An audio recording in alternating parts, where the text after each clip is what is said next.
ज़बूर किस नबी पर नाज़िल हुई?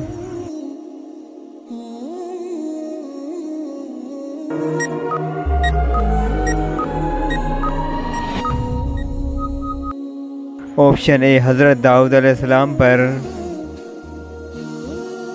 ऑप्शन बी हज़रत मूसा अलैहिस्सलाम पर, ऑप्शन सी हज़रत ईसा अलैहिस्सलाम पर, ऑप्शन डी हज़रत सुलेमान अलैहिस्सलाम पर।